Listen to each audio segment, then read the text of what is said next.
سننے والی معززات ماؤں بہنوں، اللہ تعالی نے زمین آسمان کی پیدائش سے دین اسلام کو قائم رکھا ہے۔ اس کے ساتھ ساتھ 12 مہینے اللہ تعالی نے یہ بنا دیے۔ جب سے آسمان اور زمین اللہ نے تخلیق کی، آسمان بھی ایک تھا شروع میں آسمان ایک تھا، اس کے اللہ نے 7 آسمان بنائے، 7 ٹکڑے بنائے۔ 6 دنوں میں اللہ تعالی نے زمین کا نظام بنایا۔ یہ پہاڑ آخر میں بنائے، اس تمام کیا ہے؟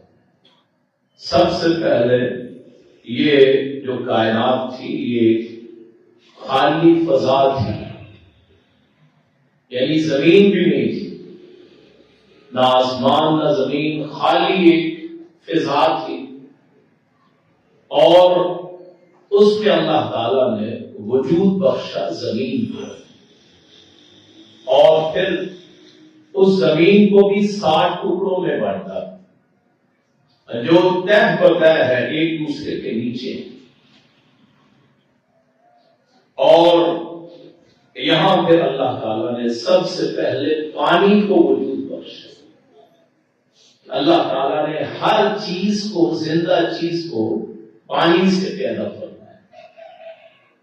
پھر اللہ تعالیٰ نے خشکی کو اس میں وجود بخشا، کہیں صحرا بنا دیے، کہیں اللہ تعالیٰ نے یہاں پھر زرعی زمین پیدا فرمائی، شریلی زمین پیدا فرمائی، سیب تھور، اس کا وجود اللہ نے بنایا۔ اللہ نے سبزہ اگایا بغیر کسی بیج کے شروع میں، پھر آخر میں یہ زمین ڈولنے لگ گئی کیونکہ پانی کی کثرت ہے، 71% پانی ہے، تو خشکی کم ہے، زمین ڈولنے لگ گئی، تو اللہ نے پھر پہاڑوں کا نظام بنایا۔ والجبال اوتادا، پہاڑوں کو اللہ نے میٹھے اللہ نے بنا کے اس کو گاڑ دیا۔ یہ تمہیں اوپر پہاڑ نظر آتے ہیں، اس سے کئی گنا وہ زمین میں ان کی جڑیں۔ پھر اللہ تعالیٰ ثم استوى الى السماء، پھر آسمان کی طرف اللہ نے رخ فرمایا، قصد کیا، اور پھر 7 ٹکڑوں میں آسمان کو اللہ نے بانٹ دیا۔ وہ بھی پیدل پہ ایک دوسرے کے اوپر ہے، فاصلہ بہت۔ زمین آسمان یہ جو ہمارا ہے، اس کے درمیان ایک طے آتی ہے جہاں آپ کی کش سے ثقل وہ زمین کی ہے، یعنی کھینچنے کی قوت جو ہے جسے گریوٹی کہتے ہیں وہ زمین کی ہے، جو آپ چیز پھینکیں گے وہ نیچے آئے گی۔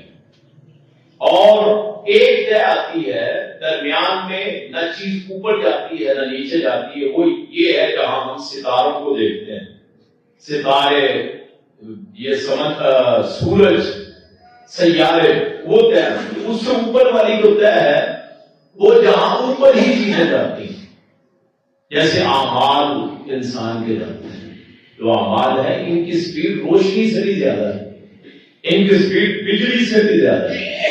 دنیا میں سب سے زیادہ جو جس چیز کی تیزی ہے وہ ہے روشنی، روشنی سے بھی زیادہ سپیڈ ہے، اس کی قوت ہے، اس کی مقدار ہے اعمال کی، وہ تیسری پرت کے ساتھ اس کا تعلق ہے۔ اور وہاں پھر باقاعدہ آسمان کے دروازے ہیں جہاں پہرے دار بیٹھے ہوئے، تو یہ اللہ کا نظام۔ پھر اللہ نے وہ 7 آسمانوں کے اوپر اللہ نے پھر ایک سدرۃ المنتہا، ایک درخت بنایا ہے۔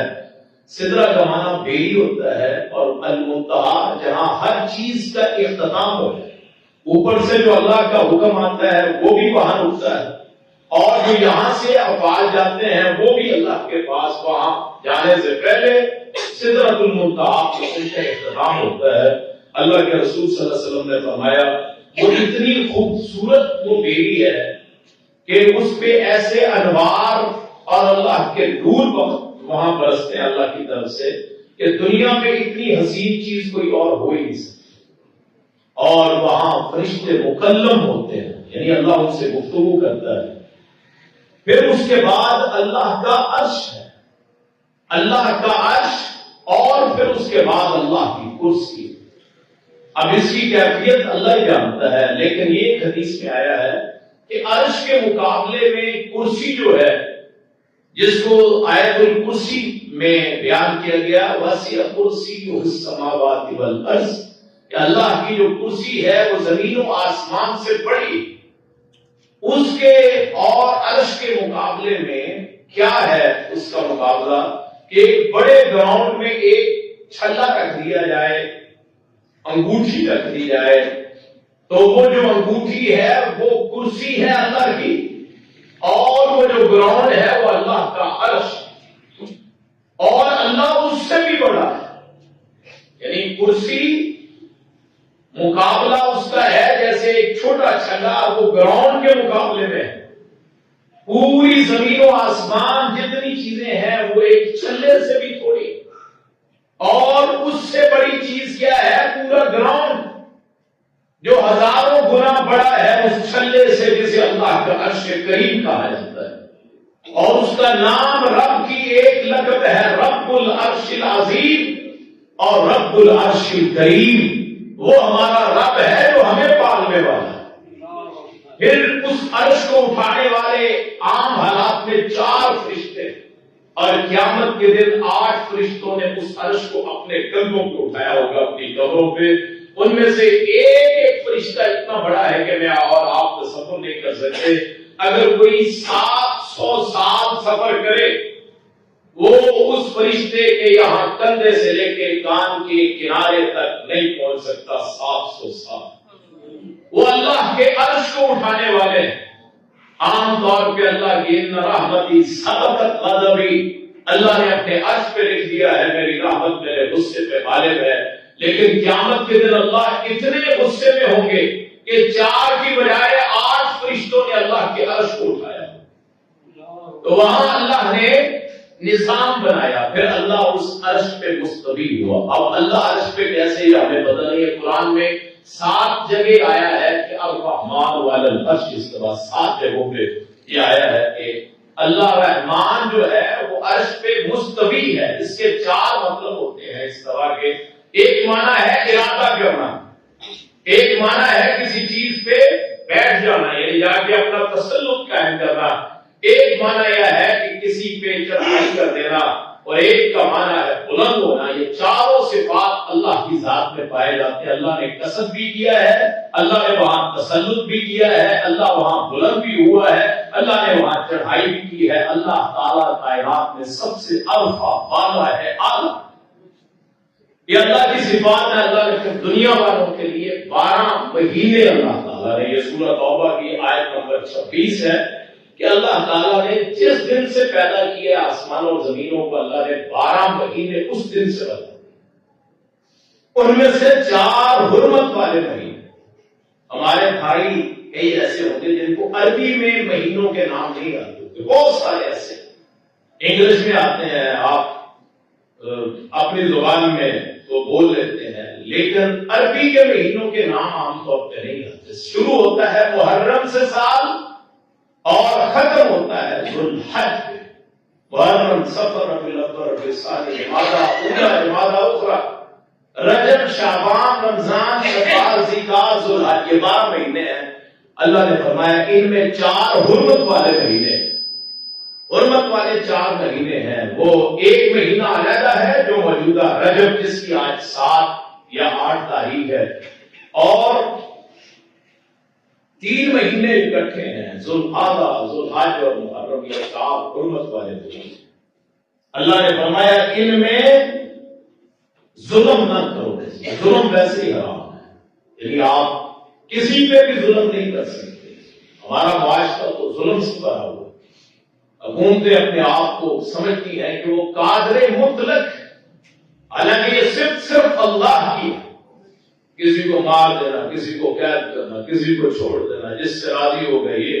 یہ تو نمرود کی صفت ہے کہ حضرت ابراہیم علیہ السلام نے اس نے پوچھا تیرا رب کیا کر سکتا ہے؟ تو میرا رب، انہوں نے فرمایا ان اللہ یحیی، اللہ زندہ کرتا ہے، ان ربی یحیی، میرا رب زندہ کرتا ہے۔ اس نے کہا یہ تو مارتا بھی ہے، یموت یمیت، مارتا بھی ہے۔ اس نے کہا یہ تو میں بھی کر سکتا ہوں، ایک قیدی کو پکڑ کے آزاد کر دیا، ایک بے گناہ کو مار دیا۔ اس نے کہا زندگی موت کا مالک تو میں بھی ہوں۔ تو پھر انہوں نے آگے سمجھا یہ الٹی سمجھ والا ہے، یہ گھی سیدھی انگلی سے نہیں نکلے گا، اس کو تھوڑا سا آستہ کر دیں، یہ سیدھی انگلی سے نہیں نکلے گا، یہ تو ٹیڑھی انگلی سے گھی نکلنے کا۔ میرا رب وہ ہے جو سورج کو مشرق سے نکالتا ہے، مغرب میں غروب کرتا ہے۔ اگر تو رب ہے سورج کو مغرب سے نکال، مشرق سے ذرا وہاں غروب کر کے، وَوَهِنَ الَّذِي كَفَرَ، تو کافر وہ چپ ہو گیا، خاموش ہو گیا، اس لیے کہ جب حق آتا ہے جَاءَ الْحَقُّ وَزَهَقَ الْبَاطِلُ إِنَّ الْبَاطِلَ كَانَ زَهُوقًا، حق کے سامنے باطل ٹھہر سکتا ہے۔ تو یہ تو سوچ ہوتی ہے بندے کی، جس وقت اس کے پاس اختیار ہوتا ہے۔ جب ریٹائر ہوتا ہے اس سے زیادہ مظلوم بھی کوئی نہیں ہوتا، وہ کل تک جس کا حکم چلتا تھا اسی ادارے میں اسے کوئی پوچھنے والا نہیں ہوتا۔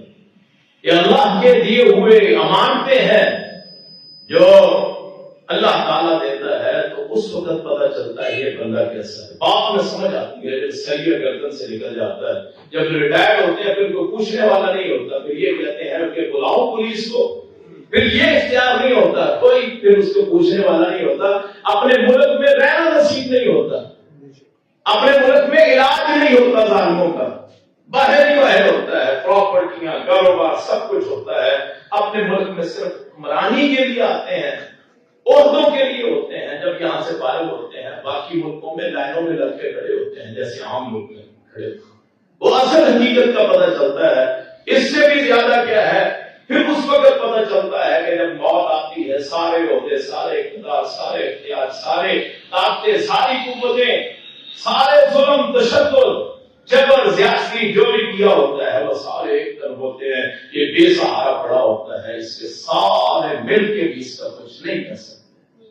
تو الظلم ظلمات یوم القیامہ، حدیث کہتی ہے ظلم جو ہے یہ قیامت کے اندھیروں میں سے اندھیر، اور قیامت کے دن ان لوگوں کا انجام کیا ہوگا کہ مظلوموں کو کے پاؤں میں ان کو پھینک دیا جائے گا، اور ان کی صورتیں ہوں گی، جسم ہوں گے یہ مکڑیوں جیسے، حشرات الارض جیسے کیڑے مکوڑے ہوتے ہیں، اور مظلوم ان کو اپنے پاؤں کے نیچے رونگیں گے۔ یہ تو عارضی زندگی ہے، ختم ہو جائے گی، زیادہ سے زیادہ جان ہی آدمی کے پاس ہوتی ہے، زیادہ سے زیادہ ایک وقت آنے والا ہے جب یہی ظالم ان مظلوموں کے پاؤں میں ہوں گے جن کو یہ سمجھتے ہیں آج کے ہمارے پاس اختیار ہے کسی کو عزت دینے کا، کسی کو ذلت دینے کا۔ تو اللہ تعالیٰ نے پھر 12 مہینوں میں سے 4 مہینے حرمت والے بنائے، رجب جو موجودہ ہے، اور لوگوں نے اسے اپنی رسموں کا ذریعہ بنا، کسی نے ذوالحج کو، کسی نے محرم کو، کسی نے ربیع الاول کو، کسی نے ذوالقعدہ کو، کسی نے شوال کو، کسی نے کہا شوال میں شادی نہ کرو، کسی نے کہا شعبان میں شادی کرو، کسی نے کہا محرم میں شادی نہ کرو، کسی نے کہا یہ دن فلاں شہید ہوا ہے، فلاں فوت ہوا ہے، فلاں پیدا ہوا ہے اس وجہ سے متبرک ہے، کسی نے کہا فلاں دنوں میں ماتم کرو، کسی نے کہا یہ دن روزی کے لیے خاص ہیں، کسی نے یہ کہا کہ یہ دن جو ہے منحوس ہیں، کسی نے کہا کہ یہ فلاں کے نام کے دن ہے۔ لوگوں نے دنوں کے نام کسی غیر اللہ کے نام پر رکھ دیے اور خوش ہوتے ہیں کہ ہم شاید مسلمان ہیں، ہم شاید وہ کلمہ گو، ہم رسمی لوگ، ہم نے منگل کو سمجھا منحوس، ہم نے بدھ کو سمجھا منحوس، ہم نے یہ سمجھا کہ محرم میں شادی نہیں کر سکتے کیونکہ حضرت حسین علیہ السلام رضی اللہ عنہ وہ شہید ہوئے اس مہینے میں، تو ہم نے اس بنیاد پہ کی، حالانکہ تمام مہینوں میں کوئی نہ کوئی شہید ہوا ہے۔ ربیع الاول میں حضرت رسول اللہ کا انتقال ہوا، آپ فوت ہوئے، تو کیا آپ ربیع الاول کے مہینے میں شادی نہیں کر سکتے؟ جس مہینے میں غزوہ احد ہوا آپ کے دندان مبارک شہید ہوئے، آپ کا دانت جو سنایا دانت کہتے ہیں سامنے کے 4 دانتوں کو، آپ کا وہ ایک دانت شہید ہوا اوپر والا، تو کیا آپ اس مہینے میں شادی نہ کریں؟ جس دن طائف میں آپ کو مار پڑی، کیا پورا مہینہ خوشی نہ کریں جس مہینے میں آپ کے 3 صحابی شہید ہوئے، عبداللہ بن رواحہ، زید بن حارثہ، جعفر بن ابی طیار غزوہ موتہ میں؟ کیا اس مہینے میں شادی نہ کی جائے، خوشی نہ منائی جائے، خوشی نہ کی جائے؟ کیا اس کا شوق منایا جائے؟ پھر تو کوئی بھی مہینہ ایسا نہیں ہے جس میں مکمل طور پہ اللہ کی طرف سے خوشی حاصل ہوئی ہو۔ کوئی نہ کوئی صدمہ تو انسان کو پیش آتا ہی آتا ہے۔ پھر تو ہم اس غم میں کہ حضرت آدم جنت عدن سے کیوں اترے، پھر تو ہم دنیا میں خوشی نہ کرتے، پھر اس غم سے کہ حضرت خدیجہ فوت ہوئی، اور اس غم سے پورے سال کو یہ ہم عام الحزن کا نام دے دیں، یا ہم دیکھیں کہ فلاں مہینے میں پاکستان ٹوٹا دسمبر کے، اس کو ہم منحوس قرار دے دیں، یا یہ ہم کہیں جس مہینے میں ہندوستان پہ انگریزوں کا قبضہ ہوا وہ منحوس ہے، اپنی طرف سے نحوست اپنی طرف سے خوشی کے مہینے مقرر کیے ہوئے۔ ہم تو ایسی قوم ہے کہ صبح کا معبود اور رکھا ہوا ہے، دوپہر کا اور ہے، شام کا اور ہے، خوشی کا اور ہے، غم کا اور ہے، بیٹوں کا اور ہے، بیٹیوں کا اور ہے، رزق کا اور ہے، کامیابی کا اور۔ ہماری جو قوم ہے اس کے تو حالات ہی کوئی نہیں، ذرا کسی کی کوئی خوبی دیکھ لی اس کو پوجنا شروع کر دیا، ایک تعویذ کے بیٹا ہونے سے تعویذ پہ ہم اس کو بڑا سمجھتے ہیں، اور جس نے کروڑوں اربوں کو پیدا کیا ہے اس کو بھول جاتے ہیں۔ ما قدر اللہ حق قدر، ما قدر اللہ حق قدرہ والارض جميعا قبضته یوم القیامہ۔ ہم اللہ کی قدر نہیں کرتے حالانکہ پوری کائنات اللہ کی قبضہ قدرت۔ تو رجب کے مہینے میں بھی لوگوں نے بڑی رسمیں کی، جیسے ہم رسم کرتے ہیں ربیع الاول میں میلاد کی صورت میں، یہ میلاد شریف ہے، حالانکہ یہ من گڑت اپنی طرف سے کوئی حقیقت نہیں، لوگوں کو اپنے آپ کو بیوقوف بنانے والی بات۔ اور کہ اگر یہ کوئی حقیقت ہوتی اللہ کے رسول نے یہ کیوں نہیں کیا؟ آپ کی زندگی کے 63 سال ہیں، 63 سال میں کسی ایک میں تو کیا ہو۔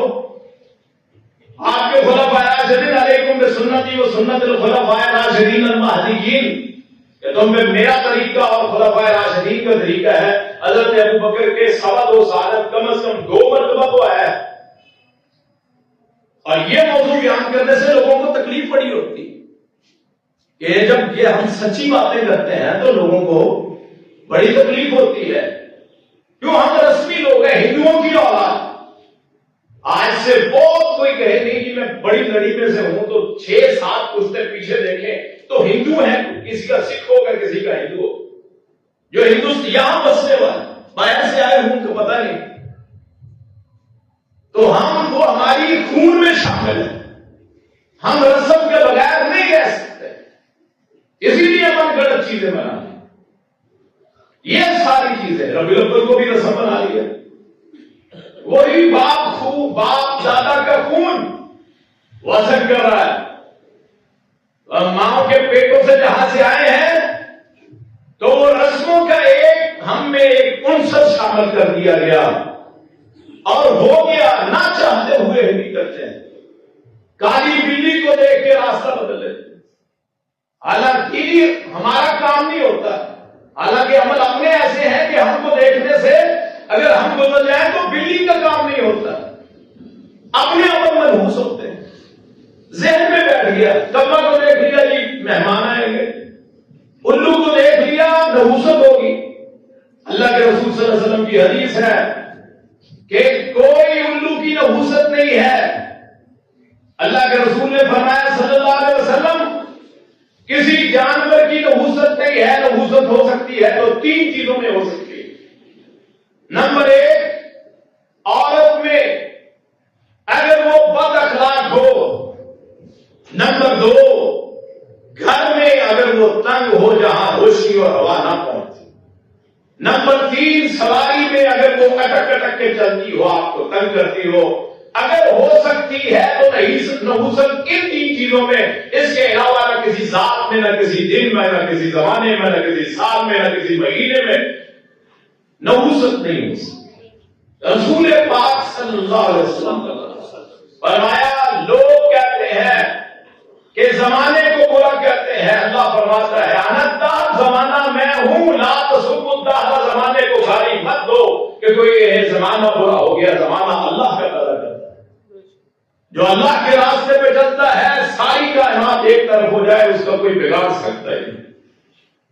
تو ربیع الاول کو بھی ہم نے یہ سمجھا، حضرت ابوبکر کے دور میں 2 مرتبہ آیا نہیں، میلاد کوئی نہیں، تصور کوئی نہیں۔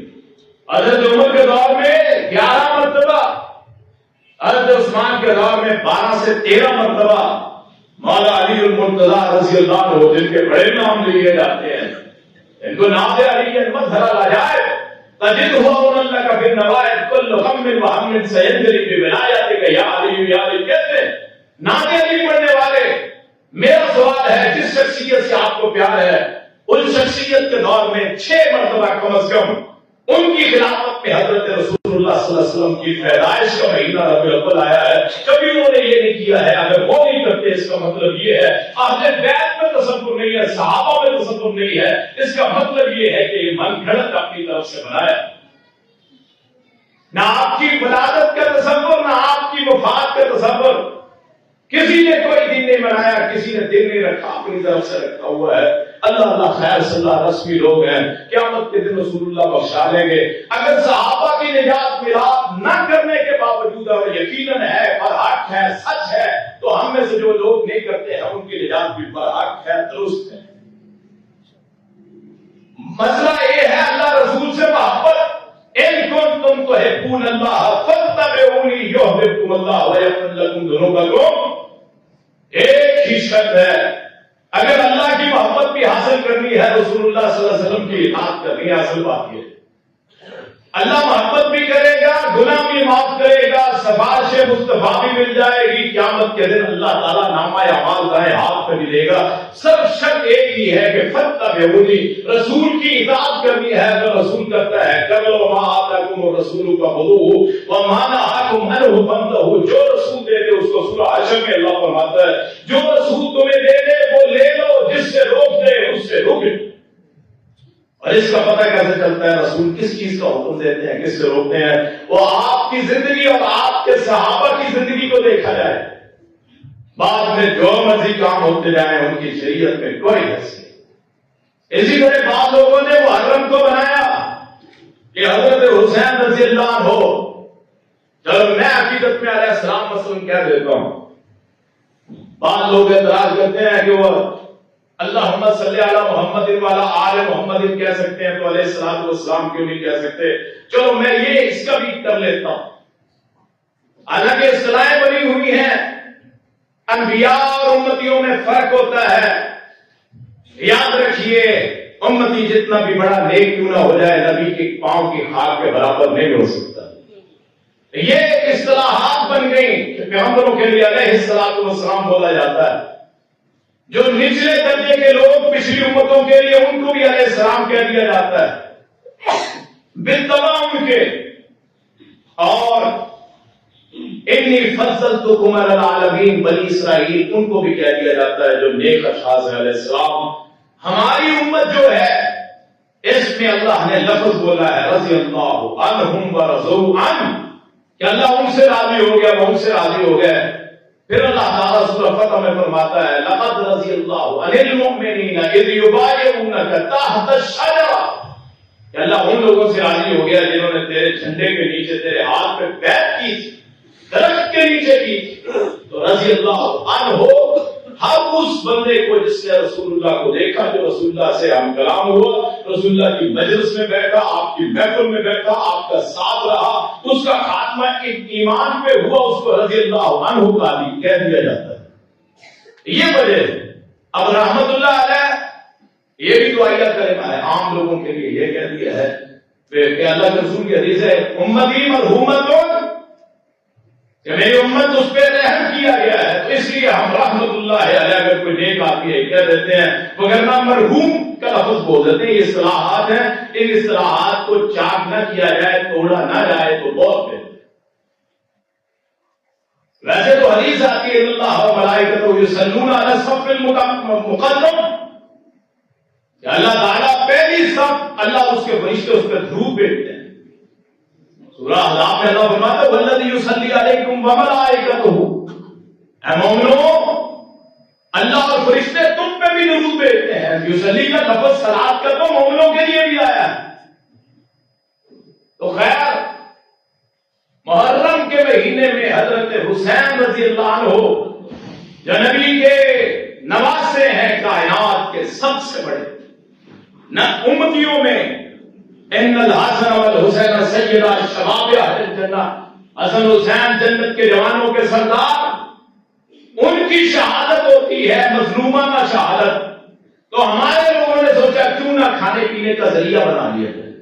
وہ جو بھوکے شہید ہوئے، پیاسے شہید ہوئے، ان کے نام پہ مجلسیں کر کے ان پہ وہ ذاکرین پیسے لے لے کے اور وہاں کھانے پینے کی انواع اقسام وہاں بنا لی گئی. وہاں کیا کچھ نہیں کیا گیا. ذرا یہی تصور کیجیے شہادت کے وقت ان کی حالت کیا ہوتی ہے اور ہماری حالت کیا ہوتی ہے.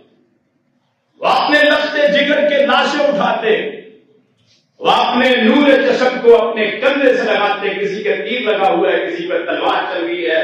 نہ ظالموں نے بچوں کو چھوڑا، نہ یہ دیکھا کہ کسی عورت کے سر پہ دوپٹہ ہے کہ نہیں. ان کے نام پہ یہ محافل منعقد کی گئی. صرف رونا باقی رکھا، ایک یہ صرف باقی رکھی ان محفلوں میں. باقی ہر کام وہ کیا جاتا ہے جو حضرت حسین رضی اللہ عنہ کی سیرت کے خلاف ہے، ان کی صورت کے خلاف، جو دین میں تصور نہیں ہے. شہادت کے موقع کو بھی رسم بنا لیا گیا، شہادتوں کو بیچنے کی کوشش کی جاتی اور باقاعدہ پورا مذہب بنایا گیا، گھڑا گیا. یاد رکھیے ہر کلمہ گو حسینی ہے. جو بھی کلمہ گو ہے وہ حضرت حسین رضی اللہ عنہ سے بغض رکھ سکتا ہی نہیں. کائنات کے سارے لوگ ایک طرف، حسین ایک طرف، نبی کائنات کے بعد صلی اللہ علیہ وسلم. کوئی تصور بھی کیسے کر سکتا ہے. اور یہ پھر ٹائم پتہ نہیں ختم ہی ہو گیا ہے. 10 منٹ ہے. ہاں جی، وہ آپ کی گھڑی ماشاءاللہ 7:15 ہونے والے. پتہ نہیں صبح کا ٹائم ہے یا شام کا وقت. کیونکہ ہم مومن ہیں تو ہمارا وقت ایک ہی ہوتا ہے. تو جو بھی کلمہ گو ہے وہ حسینی ہے یار، حضرت حسین سے پیار کرتے. لیکن آپ فرقہ نہیں بنا سکتے. ہم نے اس شہادت کو بھی بیچ دیا جو حضرت حسین کی شہادت ہوتی ہے. ہم لوگوں کو کیا پیغام دینا چاہتے ہیں کہ ساری زندگی پیٹتے رہے، رسم بنائی جس رسم کو اہل بیت نے نہیں کیا. ان کے بیٹے علی زین العابدین، امام جعفر، امام باقر، محمد جعفر صادق، موسیٰ کاظم، علی رضا تقی نقی، حسن عسکری، محمد بن حسن عسکری، سارے امام علی رضا، یہ سارے اہل بیت میں سے گزرے. زید بن علی، محمد بن علی، حضرت حسین کے چچا اور بھائی، اللہ کی بھائی، ان کی بیٹی سکینہ بنت حسین، بہن زینب بنت علی. کسی ایک نے بھی کسی موقع پہ کسی سال میں کبھی محرم کا جلوس نکالا، ہمیں شرم نہ آئی. ہم نے دین کو بیچا. یہاں تو لوگوں نے قبروں کی مٹی کو بیچا ہے. پرسوں میں لاہور بدھ والے دن علی حجویری رحمت اللہ علیہ ان کے مرکز پہ گیا. اللہ کا نیک بندے، دعا کرنے میں کوئی حرج نہیں. آپ بھی چلے جائیں، میں بھی چل جائیں. عجیب منظر ہے، اتنے غلے رکھے ہوئے اور قبر کو بھی فروخت کرنے کا شاید منصوبہ ہے. اتنے غلے، یہاں سے کوئی بچ کے جائے گا، اگلے کے سپرد ہو جائے گا. ابھی آپ اس روڈ پہ پہنچتے ہیں تو پوچھتے ہیں جی دیکھ دینی ہے. کاروبار باقاعدہ، پوری دکانیں، پکوان سسٹم. اللہ کے بندوں اگر کسی نے کو کرنا ہی ہے تو آپ اس سے پوچھ کیوں رہے؟ آپ لوگوں کی نیتیں ان کی زبانوں سے کہلوا رہے ہیں. اور وہاں کوئی اس غلے کے ساتھ سر لگا کے رو رہا ہے، کوئی وہاں اس چوکھٹ پہ اپنے سر کو جھکا رہا ہے، کوئی وہاں چادر چڑھا کے یہ سمجھتا ہے کہ یہ بھی داتا ہے. یاد رکھیے داتا صرف اللہ ہے.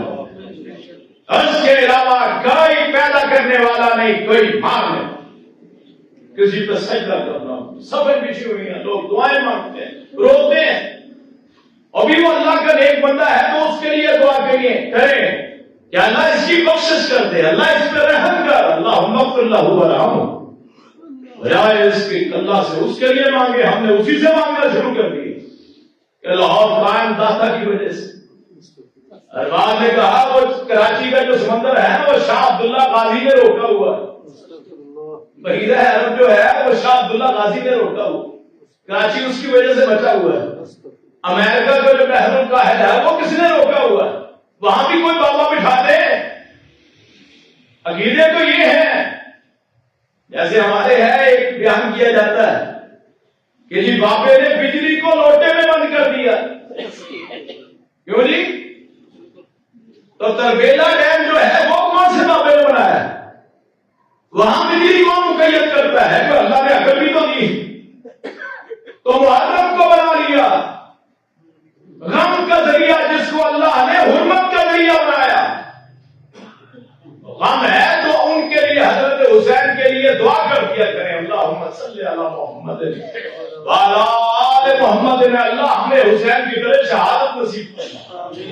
یہ تو سب بات ان کے نام پہ مہینے چلا دیا اور باقاعدہ مذہب بنایا، مذہب بنا کے پیسے بٹورے ذاکرین نے اور ہمارے ایمان لوٹے۔ اس شخص سے بڑا ڈاکو کوئی ہے نہیں جو لوگوں کے ایمان چوری کرتا ہو، ایمان لوٹتا۔ ایک بندہ مال لوٹتا ہے، ایک بندہ عزت لوٹتا ہے، اور عزت ذلت اللہ کے ہاتھ میں ہے۔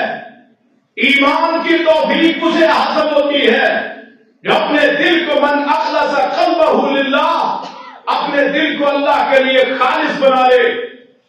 ہم نے عزتوں کے لٹیرے ان کو بھی برا کہا، ہم نے پیسوں کو لٹیروں کو بھی برا کہا، لیکن ہے افسوس تف ہے ایسی عقل پہ جو ایمان کے ڈاکوؤں کو اچھا سمجھتے ہیں، اپنی بہنوں کو بیٹیوں کو ان ڈاکوؤں کے ہاتھوں پہ بیعت کرواتے ہیں۔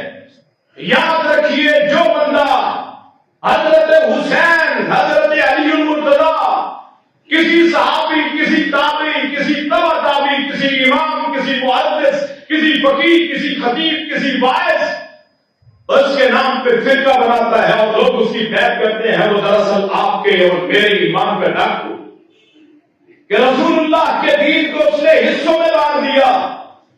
کوئی ہوا پہ اڑ کے دکھائے، کوئی پانی پہ تیر کے دکھائے، کوئی بجلی کی رفتار سے اڑ جائے، اگر اس کا عمل محمد رسول اللہ صلی اللہ علیہ وسلم کے طریقے پہ نہیں ہے تو من احدث فی امرنا ھذا ما لیس منہ فہو رد۔ کائنات کا جتنا مرضی نیک شخص کیوں نہ ہو اس کی بات کو رد کر دیا۔ اور پھر تیسرا بہانہ یہ بنایا، تیسرا کہ جی رجب اس میں کنڈے کیے جاتے ہیں، 22 رجب کو کنڈوں کا ختم دلا کے، یہ بھی امام جعفر صادق کی پیدائش کا دن ہے، حالانکہ امام بھی معاویہ رضی اللہ عنہ کہ آتش پرست، سورج کو پوجنے والے، آگ کی پوجا کرنے والے، اس ایران سے آنے والی ہر رسم دراصل یہ اس غم کا اظہار ہے، غصے کا جو حضرت عمر کے دور میں ایران فتح ہوا۔ ہمارے لوگ معمولی سمجھتے ہیں ایران کی جو بھی وہاں سے دین آئے گا، دراصل وہ مجوس کے ان اولادوں کے نتیجے میں ہے جو سورج کو پوجتے، جنہوں نے کہا خیر کا رب اور ہے، شر کا رب اور ہے۔ وہ مجوس ان کی اولادوں سے یہ ہمارے اندر رسمیں آ گئیں جنہوں نے اہل بیت کا نام استعمال کر کے یہ سارا کچھ کیا ہے۔ کسی کی موت پہ خوشی کرنا، امیر معاویہ ان کی موت پہ خوشی، ان کی موت پہ خوشی کرنا ایسے ہی ہے جیسے کوئی اپنے پیارے کی موت پہ خوشی کرتا ہے۔ میرے باپ کی، میرے بھائی کی وفات پہ اگر کوئی خوشی منائے مجھے تکلیف ہوتی ہے، ایک صحابی کی موت پہ صرف اس لیے اپنے بغض کو اظہار کرنے کے لیے اگر کوئی کنڈوں کا ختم کرتا ہے کوئی خوشی مناتا ہے وہ دراصل ویسے ہی ہے جیسے کوئی اپنے پیاروں کی خوشی پہ وہ کرتا ہے. مجھے غم ہوگا کہ ایک صحابی کی وفات پہ ایسا کیا جائے. اگر کوئی محرم میں حضرت حسین کے شہادت والے دن کوئی خوشی کرے تو مجھے تکلیف ہوتی ہے. ایسے ہی مجھے تکلیف ہوتی ہے اگر کوئی امیر معاویہ کی وفات کو خوشی کرتا ہے. یہ جہاں آپ خطہ بیٹھے ہیں بر صغیر پاک و ہند کا، یہاں جتنا اسلام یاد رکھیے پورے چیلنج کے انداز میں کہتا ہوں آپ پھیلائیے، پوچھئے یہاں اسلام کس دور میں آیا ہے. یہاں اسلام آیا ہے امیر معاویہ اور بنو امیہ کے دور میں. جس خطے میں ہم اسلام کا نام لیتے ہیں اس خطے میں اسلام جس شخصیت کے دور میں آیا ہے اس کی موت پہ ہم خوشی کریں. اور اس سے بھی بڑی بات، جس ایران میں جس عراق میں آپ اسلام کی بات کرتے ہیں اس ایران اور عراق میں فتح کرنے والے، اسلام کو نافذ کرنے والے عمر فاروق صاحب بن ابی وقاص، اس سے بڑی بدبختی کی بات کیا ہے جو وہاں کے رہنے والوں کے اسلام کا سبب بنتے ہیں. ان کی وفاتوں پہ لوگ خوشی کرتے ہیں اور لوگوں کو پتہ نہیں ہوتا چونکہ امام جعفر صادق وہ اہل بیت میں سے ہیں، ان سے عقیدت ہمارے بھی ایمان کا حصہ ہے، تو بے خبری میں ہمارے لوگ وہ بھی وہاں خوشی کر لیتے ہیں. تو میرے بھائی 22 رجب وہ حضرت امیر معاویہ کی وفات کا دن ہے، امام جعفر صادق کی پیدائش کا دن نہیں. اگر دن ہوتا بھی اسلام میں رسم کی کوئی گنجائش، اسلام میں نہ فوتگی کی نہ شادی کی کوئی رسم نہیں ہوتی. یہ ہم نے اپنی طرف سے بنا دی، اس کی کوئی وقت نہیں ہے کوئی نیک مرے. اس کی میں صرف ایک مثال بیان کر کے حدیث میں بات ختم کرتا ہوں. جس دن حضرت رسول اللہ کا تیسرا بیٹا صلی اللہ علیہ وسلم، حضرت ابراہیم 18 ماہ کے 3 بیٹے تھے، حضرت رسول اللہ کی 4 بیٹیاں تھیں. 3 بیٹیاں زندگی میں فوت ہو گئیں اور ایک بیٹی جو حضرت فاطمہ الزہرا ہے سیدۃ النساء اہل الجنہ، وہ آپ کی وفات کے 6 ماہ بعد وہ اللہ کے پاس چلی گئی. یہ جو تینوں بیٹے تھے آپ کی زندگی میں اللہ نے فوت کر لیے. 2 بیٹے تو مکے میں حضرت خدیجہ کے بدن سے ہوئے تھے اور یہ جو تیسرا بیٹا تھا یہ ماریہ قبطیہ جو آپ کی لونڈی تھی وہ مصر سے آئی تھی، تو ان کے بدن سے ہوئے تھے. حضرت ابراہیم یہ دودھ پیتے بچے تھے، 18 ماہ کی عمر میں ان کی وفات ہوتی ہے. تو اس دن سورج کو گرہن لگ گیا. اس دن سورج کو گرہن لگ گیا. مجھے بتائیے نبی کے بیٹے کی وفات سے زیادہ غم کا دن ہو سکتا ہے؟ سب سے زیادہ غمزدہ جس دن کوئی نبی فوت ہو یا نبی کی اولاد میں سے فوت ہو. تو لوگوں نے کہا کہ یہ سورج کو گرہن لگا ہے، یہ ابراہیم یعنی ابن نبی کے بیٹے اس کی وفات کی وجہ سے ہے. تو آپ نے پھر خطبہ دیا، شریعت میں کوئی تبدیلی نہیں، آپ کا خطبہ سنیے اور پھر ہم سوچیں جو ہم رسمیں کرتے ہیں یہ کیا حقیقت ہے. آپ نے فرمایا اس ممبر پہ جس کو ممبر مسجد نبوی کہا جاتا ہے، جہاں آپ کھڑے ہوتے آپ کے گھر کے درمیان وہ فاصلہ اللہ نے اس کو جنت کا ٹکڑا بنا دیا. ماں بین بیتی و منبری روضۃ من ریاض الجنہ، جو میرے گھر اور میرے منبر کے درمیان کا فاصلہ وہ جنت کے باغیچوں میں سے ایک باغیچہ ہے.